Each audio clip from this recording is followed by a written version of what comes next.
नमस्कार दोस्तों, मैं जगमावत हार्दिक स्वागत करता हूं आप सभी का एसगार्ड यूट्यूब क्लासेस पर। दोस्तों, जैसा कि आपको पता है, हमारी जिला दर्शन की सीरीज चल रही है और साथ में हम अदर जो इम्पोर्टेंट टॉपिक से क्वेश्चन बनते हैं एग्जाम्स में वो भी देख रहे हैं। तो दोस्तों, आज हम देखेंगे जिला दर्शन। तो जिला दर्शन में आज हम बात करेंगे दोस्तों चूरू जिले की। बात करें दोस्तों अगर चूरू जिले की, तो चूरू जिले के बारे में हम सबसे पहले जानेंगे चूरू जिले का सामान्य परिचय। चूरू जिले के सामान्य परिचय के अंदर हम बात करेंगे दोस्तों काले हिरणों के अभ्यारण्य, ताल छापर वन्यजीव अभ्यारण्य के लिए विश्व भर में प्रसिद्ध राजस्थान का चूरू जिला। चूरू जिला सबसे ज़्यादा प्रसिद्ध है तो दोस्तों काले हिरणों के लिए। और काले हिरण सबसे ज़्यादा कहाँ पर पाए जाते हैं? ताल छापर वन्यजीव अभ्यारण्य के अंदर। और ये ताल छापर वन्यजीव अभ्यारण्य कहाँ पर स्थित है दोस्तों? चूरू के अंदर।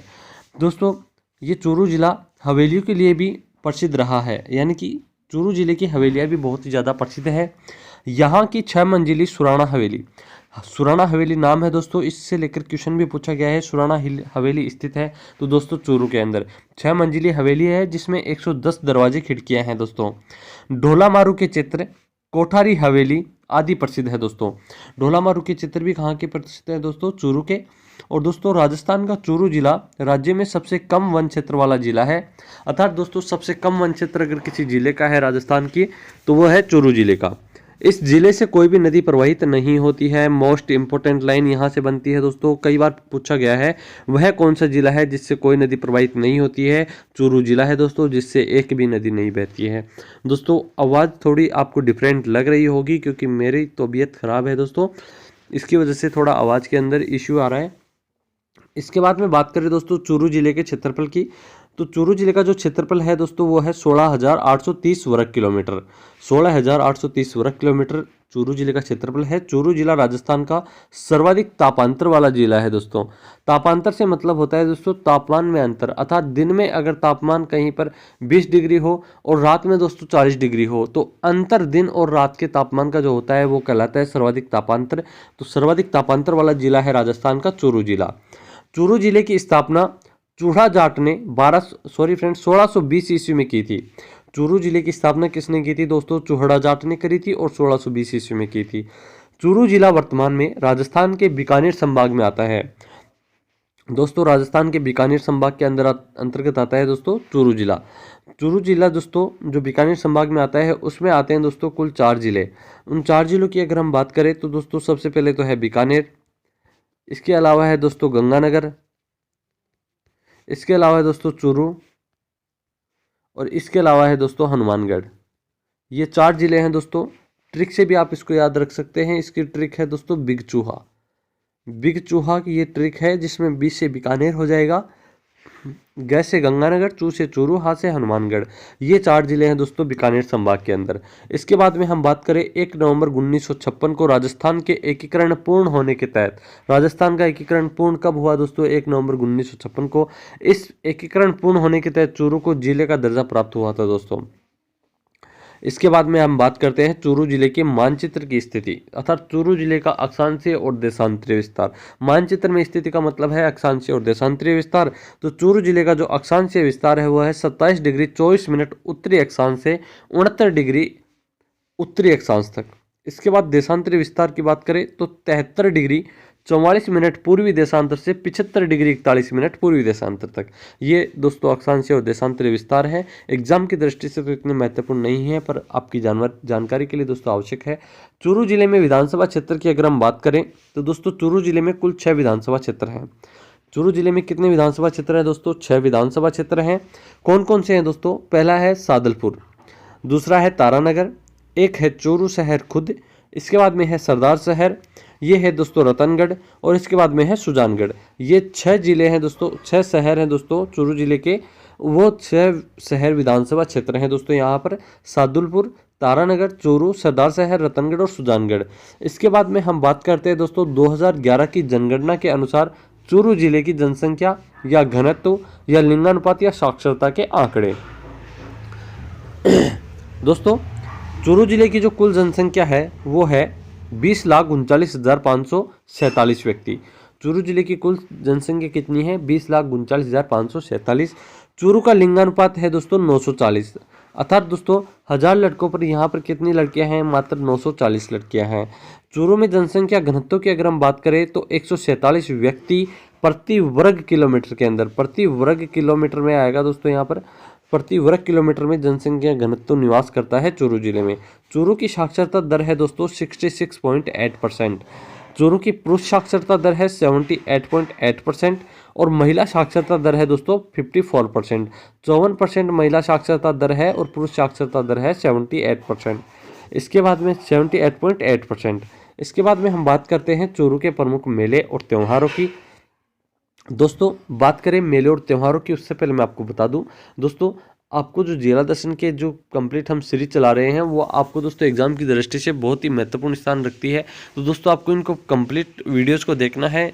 अगर आपने जो पिछले जिला दर्शन हमने करवाए हैं वो नहीं देखे हैं तो दोस्तों वीडियो के डिस्क्रिप्शन में लिंक दिया गया है, वहां से आप जाके देख सकते हैं। और चैनल को यदि सब्सक्राइब नहीं किया है तो सब्सक्राइब कर लीजिए, साथ ही साथ बेल आइकन को भी प्रेस करना, जिससे आपको आने वाले लेटेस्ट वीडियोज़ की नोटिफिकेशन समय पर मिल सके और दोस्तों अच्छी जानकारी आप तक पहुँचे और एग्जाम में दोस्तों आप अच्छा और सही अपना परिणाम पा सको।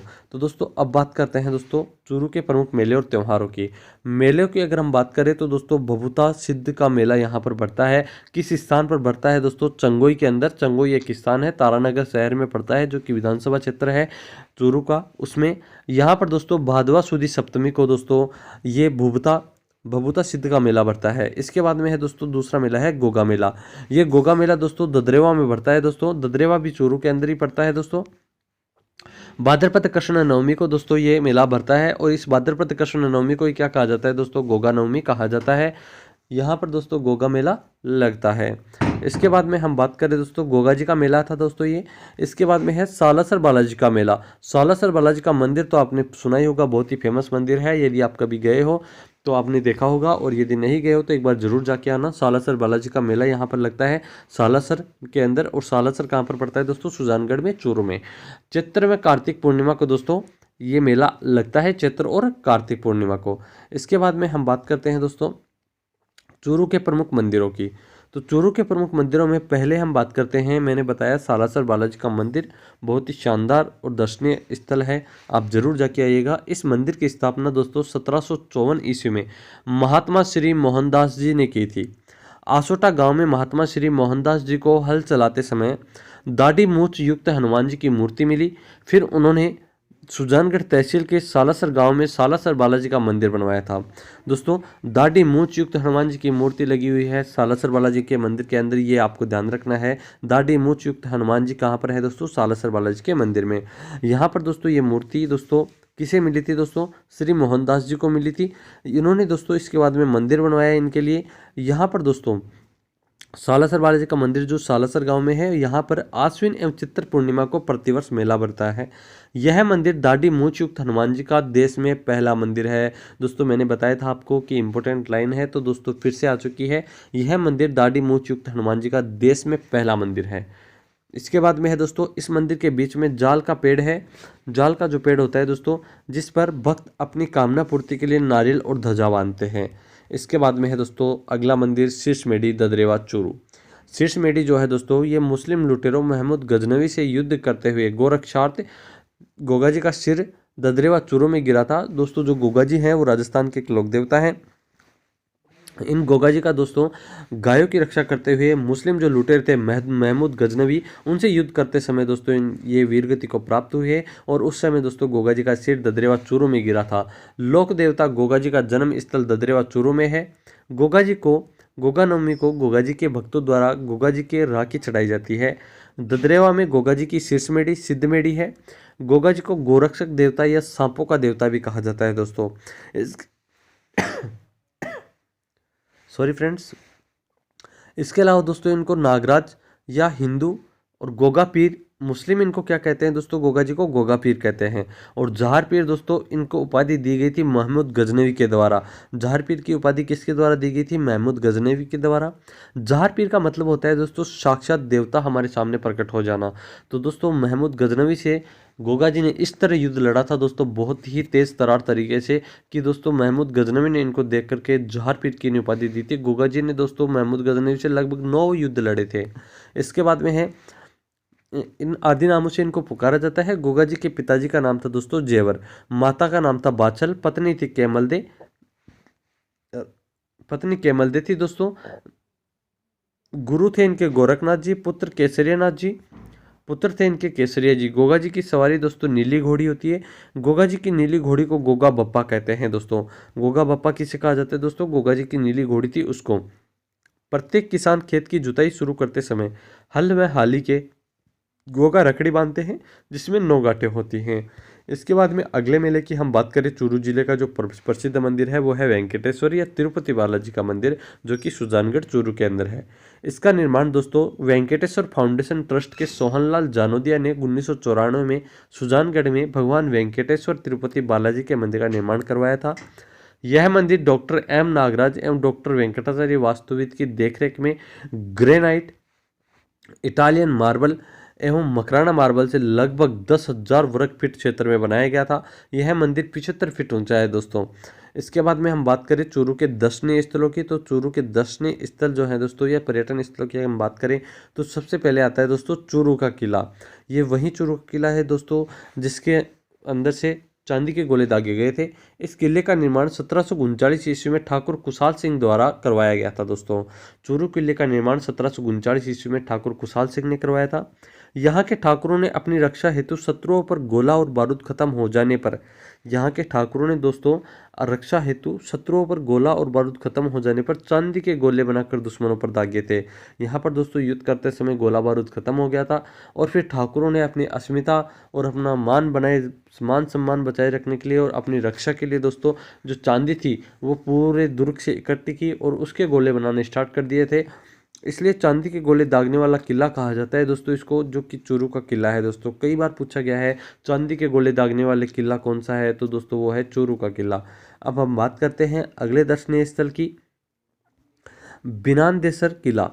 बिनादेसर का किला, इस किले का निर्माण 1757 ईस्वी में ठाकुर दुल्ले सिंह, बीकानेर के राजा गंगा सिंह के दीवान थे ये दोस्तों दुल्ले सिंह, इन्होंने करवाया था दोस्तों। इसके बाद में दर्शनीय स्थल है अगला ताल छापर वन्य जीव अभ्यारण्य, जो कि दोस्तों काले हिरणों के लिए जाना जाता है। इस ताल छापर वन्य जीव अभ्यारण्य का प्राचीन नाम द्रोणपुर था, वर्तमान सुजानगढ़ में है।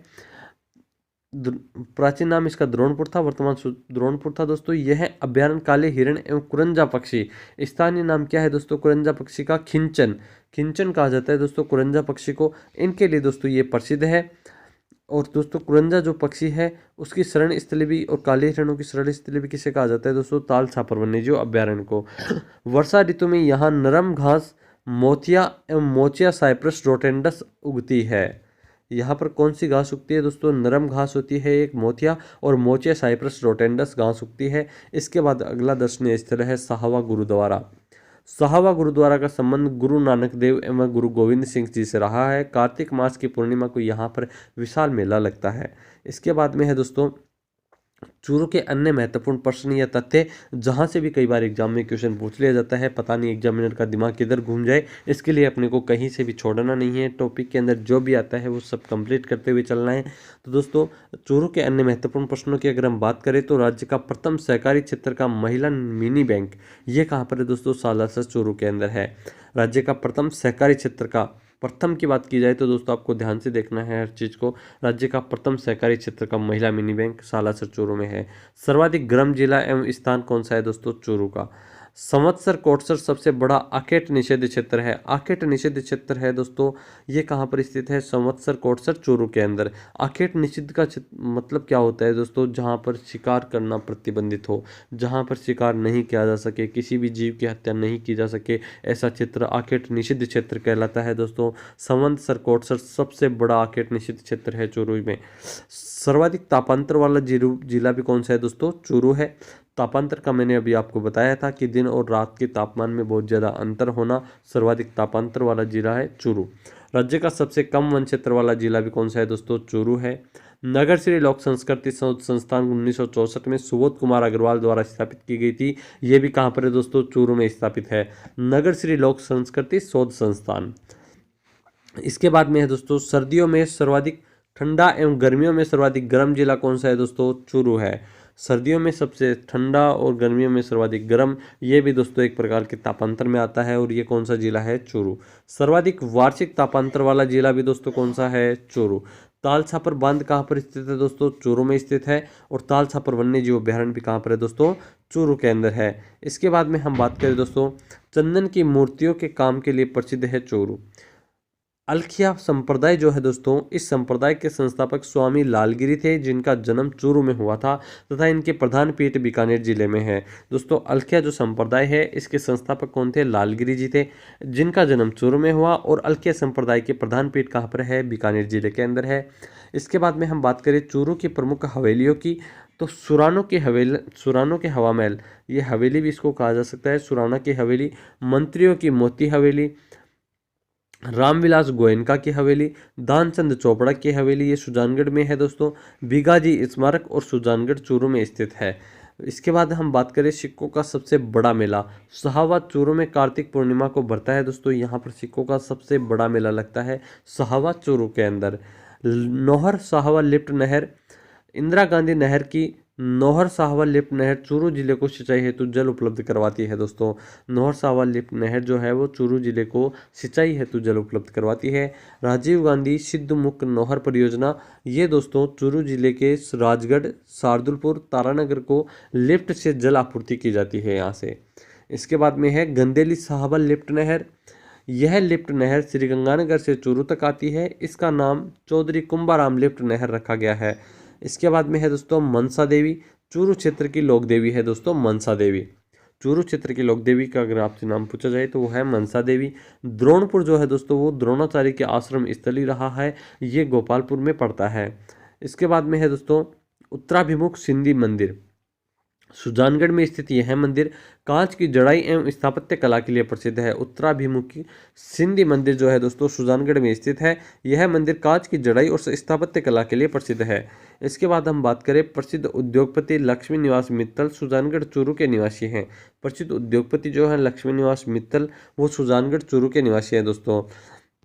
अब दोस्तों हमारा जो चूरू जिला है वो कंप्लीट हो चुका है। मिलेंगे हम आपके साथ में नए जिले के साथ में, नई जानकारियों के साथ में। तब तक के लिए thank you so much. Channel को दोस्तों ज़रूर सब्सक्राइब कर लेना और लाइक ज़रूर करना वीडियो को, जिससे हमारा मनोबल बढ़े और हम आपके लिए बहुत ही शानदार तरीके से और भी वीडियोज़ लेकर के आएँ। Thank you so much.